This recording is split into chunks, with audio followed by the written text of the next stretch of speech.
जय हिंद। देखिए, हम लोग वैगनार ग्रुप के बारे में समझते हैं, और क्या वैगनार ग्रुप के विद्रोह के बाद पुतिन कमजोर पड़ गए हैं या और शक्तिशाली हो गए हैं? कहीं ऐसा तो नहीं है वैगनार ग्रुप को मार मतलब फंसा देना खुद पुतिन की ही चाल थी? देखिए, वैगनार ग्रुप एक प्राइवेट आर्मी की ग्रुप है। वैगनार ग्रुप की शुरुआत जो की थी प्रिगोजिन और दिमित्री उत्किन ने किया था। इसका मुख्यालय जो है वो सेंट पीटर्सबर्ग में है। सेंट पीटर्सबर्ग में इसका मुख्यालय, और इसकी सेना बहुत जगह फैली हुई है। ये रिक्रूटमेंट भी अपनी सेना में करते रहते हैं। इसका मुख्य जो करता धरता था वो प्रेगोजिन था। प्रेगोजिन पहले एक सेफ था, मतलब पहले वो रेस्टोरेंट चलाता। जब पुतिन 1990 के दशक में जब वो मेयर का ऑफिस में काम करते थे, उसी समय प्रेगोजिन अपना एक रेस्टोरेंट खोला था। उस रेस्टोरेंट में जाके ये खाना खाते थे पुतिन। तो वहीं से इन दोनों की दोस्ती हो गई। बाद में पुतिन जो है वो सत्ता हथिया लिए, बाद में इनसे करीबी बढ़ी, तो ये सेफ बना और बड़े बड़े लोगों को खाना खिलाया। देखिए यहाँ पे बुश से लेके जितने राष्ट्राध्यक्ष थे उन सबको ये खाना खिलाया। बाद में ये कॉन्ट्रैक्टर बन गया और धीरे धीरे इसकी संपत्ति बढ़ती गई, और इसने बनाया एक वैगनार ग्रुप जो प्राइवेट आर्मी का सिलेक्शन करती थी। ये प्राइवेट आर्मी पूरी दुनिया में फैली हुई थी। ये माली में गई, लीबिया में, कांगो में, सीरिया में, और हर जगह इसने अपनी प्राइवेट सेवा दिया था। प्राइवेट आर्मी से फायदा ये होता है कि अगर ये कुछ कांड भी कर देते हैं तो सरकार कर देती है, हमको क्या मतलब, ये तो कोई प्राइवेट कंपनी थी। तो यानी ये व्यक्तिगत लाभ, राजनीतिक इच्छा और अपने कोई एक राजनीतिक मतलब महत्वाकांक्षा को पूरा करने के लिए होता है। क्योंकि आर्मी के ऊपर अगर कोई एक्शन होता है, आर्मी कुछ करती है, तो सीधे वो सरकार के ऊपर बात आती है। तो ये प्राइवेट आर्मी वहां ये काम को कर देते थे और सरकार सीधे सीधे बच जाती थी। ये वैगनार ग्रुप इसमें बहुत खतरनाक लड़ाके शामिल होते हैं। विगत इधर सालों में, यहाँ हालिया महीनों में देखेंगे तो इसमें गोरखा, नेपाल से गोरखाओं भी वहां जाने लगे हैं इसमें शामिल करने के लिए। यहाँ पे प्रेगोजिन ने बहुत बड़े मात्रा में जेल से कैदियों को निकालकर और अपने इस वैगनार ग्रुप में शामिल करने का प्रयास किया था। आप सोचिए, जेल में कोई अच्छा आदमी तो जाता नहीं है, खतरनाके लोग पहुंचते हैं, उसको ले आके ये वैगनार ग्रुप में शामिल कर दिया। तो आप अंदाजा लगाइए वैगनार ग्रुप कितना ही ज्यादा खतरनाक था। वैगनार ग्रुप चर्चा में और पावर में तब आया जब 2014 में रसिया ने क्रीमिया को कब्जा किया। रसिया ने जैसे क्रीमिया को कब्जा किया, यहां पर उसने वैगनार ग्रुप का ही मदद लिया। आप याद कीजिए, रसिया ने जब दोबारा डोनेस्क और लुहांस्क में जब कब्जा किया था, तो उसने एक बहाना किया था, कहा था कि वहीं के लोग चाहते हैं कि ये विद्रोह मतलब रसिया उन पे कब्जा कर ले। वहीं के लोग नहीं थे, पहले ही इसने घुसा दिया था वैगनार ग्रुप को। क्योंकि वैगनार ग्रुप ऑफिशियली रसिया का तो है नहीं, रसिया मना कर देता है कि भैया जो चीज हमारा है ही नहीं, हम उस पर जवाब क्या दे सकते हैं यहाँ पे, और वो लोग अंदर घुस के बवाल कर देते हैं। तो मेनली ये पावर में आए थे सब यूक्रेन वार को लेकर, और ये रशियन आर्मी के साथ साथ लड़ रहे थे पूरी की पूरी यूक्रेन वार में, और काफी साथ दिया इन लोगों ने रशियन आर्मी का। लेकिन मई के महीने में ना इन दोनों में अनबन होने लगी, और अचानक से ये जो यूक्रेन का ये वाला एरिया था, इस एरिया में जहां वैगनार ग्रुप थी, आर्मी थी, वो अचानक से यहाँ से पीछे हटने लगी और कही कि हम यहाँ से अब लड़ाई नहीं लड़ेंगे। ये खेरसन वगैरह से पीछे हटने लगी थी, यहाँ पे बहुत जेपोरेजिया वगैरह से ये पीछे हटने लगे थे सब। और अल्टीमेटली क्या हुआ, 20 से 21 जून के बीच में ये लोगों ने बहुत खतरनाक रूप ले लिया, और पीछे हटते हटते ये यूक्रेन छोड़ के और रसिया के शहर रोस्टोव पे कब्जा कर लिया। अब रसिया का शहर रोस्टोव इसलिए जरूरी है कि पूरी यूक्रेन लड़ाई में इस साइड का जितना कमांड सेंटर और लॉजिस्टिक सेंटर है वो रोस्टोव ही है, यहीं से सारा सामान जाता है। इन लोगों ने रोस्टोव शहर को कब्जा कर लिया, और यहाँ एक हाईवे है M4 हाईवे। ये हाईवे सीधे मॉस्को तक जाता है। मॉस्को यहाँ से 1000 किलोमीटर है, 1000 किलोमीटर है रोस्टोव से मॉस्को। ये लोग मॉस्को मार्च निकाल दिए, और प्रेगोजिन जो है इसका अध्यक्ष, उसने कह दिया कि बहुत जल्दी हम रसिया को एक नया नेतृत्व प्रदान करेंगे, मतलब तख्ता पलट की कोशिश थी। इसी क्रम में जब ये रोस्टोव से आगे बढ़े तो वोरोनिज शहर से पहले इन्होंने रसिया के एक हेलीकॉप्टर को मार के गिरा दिया।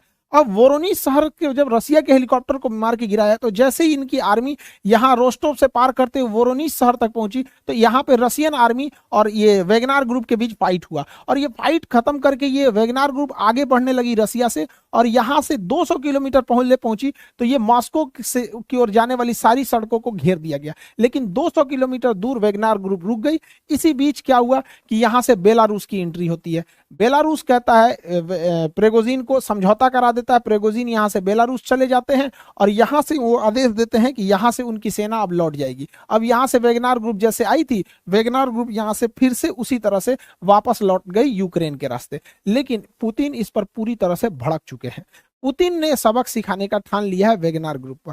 देखिए एक्चुअली हुआ क्या था, इसके पीछे जांच के बाद क्या पता चला उसको हम लोग समझते हैं। देखिए सारी कहानी होती है, अचानक से ये 2 दिन का तख्ता पलट शुरू होता है, और ये बेलारूस के लुकाशेंको, तो लुकाशेंको के इंटरफेयर के बाद अचानक एक दिन में तख्तापलट खत्म हो जाता है। ये इतना चुटकी में नहीं है। हालांकि आप समझ सकते हैं पुतिन कितना पावरफुल इंसान और कितना इनका पकड़ होगा कि चौतरफा ये प्रतिबंधों से घिरे हुए हैं, पूरे यूरोप भर पानी पी पी गरिया रहा है, यूक्रेन में लड़ाई लड़ रहे हैं और अंदर तख्तापलट की बवाल हो रहा है, फिर भी 2 मिनट में सुलझा दिया ये इंसान। देखिए हो रहा क्या था यहाँ पे, ये सब चीज पहले से पुतिन की चाल थी। समझिए पुतिन ने क्या किया, जब वेगनार ग्रुप का सहारा लेना था तो वेगनार ग्रुप का सहारा लेने के लिए इन्होंने, पुतिन ने पूरी यूक्रेन वार की जिम्मेदारी अब जनरल सर्जेई सुरोविकिन को, ये जो थे ये वेगनार ग्रुप के सपोर्टर थे, ये वेगनार ग्रुप को प्रॉपर सपोर्ट कर रहे थे और वेगनार ग्रुप जो थी अपने पूरे लड़ाकों के साथ घुस गई यूक्रेन की लड़ाई में। और ये सर्जोई थे, ये पूरी तरह वेगनार ग्रुप को हथियार, पैसा, लॉजिस्टिक सब सप्लाई कर रहे थे और इन्हीं के दम पर बहुत तेजी से यूक्रेन पे कब्जा कर लिया गया। लेकिन ये लोग थोड़ा ज्यादा मन बढ़ गए थे, इन लोगों को लगता था कि यही रसिया को कंट्रोल कर रहा है। ये बहुत ज्यादा मन इनका जब बढ़ने लगा तो पुतिन ने कहा कि भैया अब हमको अपनी ओरिजिनल चाल पे आना पड़ेगा।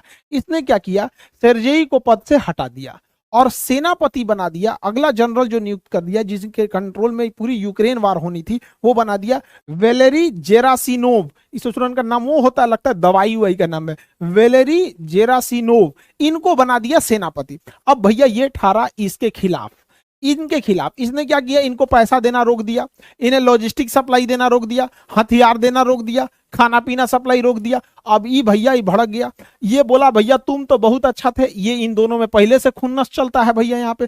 इसने चढ़ा दिया इसको कि एक काम करो तुम पुतिन के खिलाफ ही बगावत कर दो। पुतिन का तो यही चाल था भैया कि पहले तुम ही को हम आगे बढ़ाएंगे और तुमसे हम जीतेंगे, कूचाएगा तुम तभी मेरा ही फायदा, कूच देगा यूक्रेन को तभी मेरा फायदा।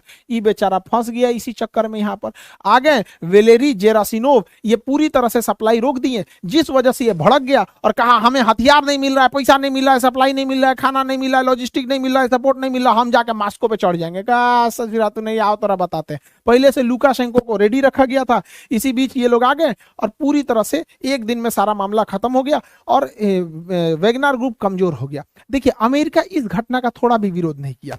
हालांकि रूस के हर एक मामले में अमेरिका विरोध करता है, लेकिन अमेरिका ऐसा नहीं किया क्योंकि अमेरिका की भी प्राइवेट आर्मी है। जिस तरह रसिया की वेगनार ग्रुप है वैसे अमेरिका की भी प्राइवेट आर्मी है, ब्लैक वाटर। ब्लैक वाटर ये आर्मी सस्ती पड़ती है, प्राइवेट लेना सस्ता पड़ता है, इनको सैलरी दो काम खत्म, कोई एक्स्ट्रा बेनिफिट देने की जरूरत नहीं है, क्वार्टर, हॉस्टल, स्कूल ये सब कुछ देने की जरूरत नहीं है। ये इतना खतरनाक है ब्लैक वाटर ग्रुप की ये सेम रसिया की वेगनार ग्रुप की तरह है। इसकी ही सेवा अमेरिका ने लिया था इराक वार में। इराक पे जब अमेरिका ने कब्जा कर लिया तो उसकी सिक्योरिटी वगैरह के लिए इसलिए कंसल्ट किया था। ये लोग किसी को गोली मार देते हैं, कोई जवाबदेही नहीं है, ना ही कुछ है, अमेरिका पल्ला झाड़ लेता है भैया ये क्या हुआ यहाँ पे।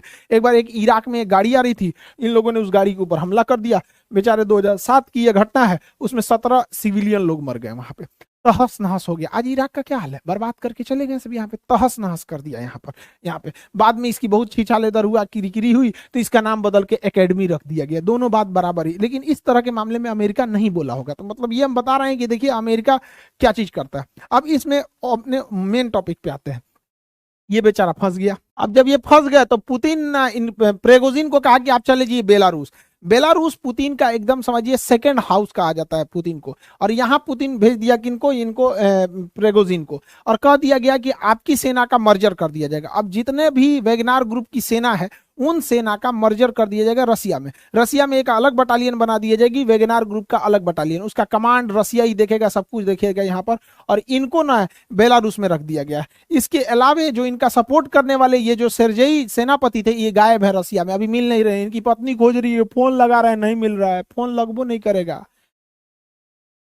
चलिए अब आगे समझते हैं। यहाँ पे समझा गया कहाँ है, पता ही नहीं चलता है यहाँ पे।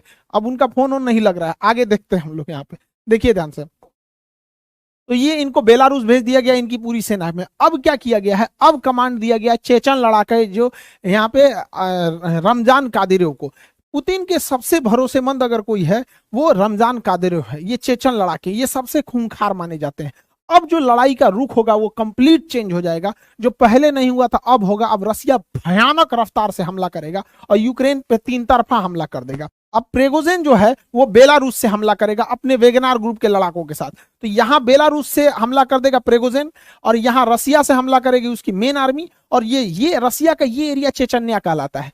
चेचन्या में चेचन फोर्सेस को लेके आगे बढ़ेंगे ये रमजान कादिरोव। अब ये तीन ओर से तबातोड़ हमला होगा यहाँ पर यूक्रेन में। अब यूक्रेन को कोई बचाने वाला नहीं आएगा, और ये हमला तेज हो भी गया है। देखिए यूक्रेन का ये एरिया जो है, ये एरिया में इसके सबसे बड़े परमाणु रिएक्टर में आते हैं। यहाँ पर जेपोरेजिया नाम है, ये नाइपर नदी के किनारे शहर है जेपोरेजिया। जेपोरेजिया में यूरोप का सबसे बड़ा परमाणु रिएक्टर है, और यहाँ एक ही जगह में 6 परमाणु रिएक्टर है। देखिए 1 2 3 4 5 6, पूरे यूरोप का सबसे बड़ा परमाणु रिएक्टर है। अगर एक भी रिएक्टर में ब्लास्ट हुआ तो भयानक तबाही होगा।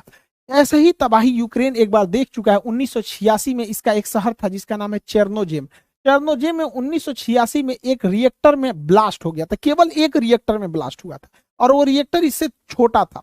अभी क्या है, ये उससे अगर इनमें ब्लास्ट होता है इन रिएक्टर्स में, तो उससे 10 गुना ज्यादा तबाही मचाएगा, और यूक्रेन ही नहीं पूरा यूरोप बर्बाद हो जाएगा अगर इसमें ब्लास्ट हुआ तो। आप सोच सकते हैं कि ये रिएक्टर की सेफ्टी कितनी जरूरी है।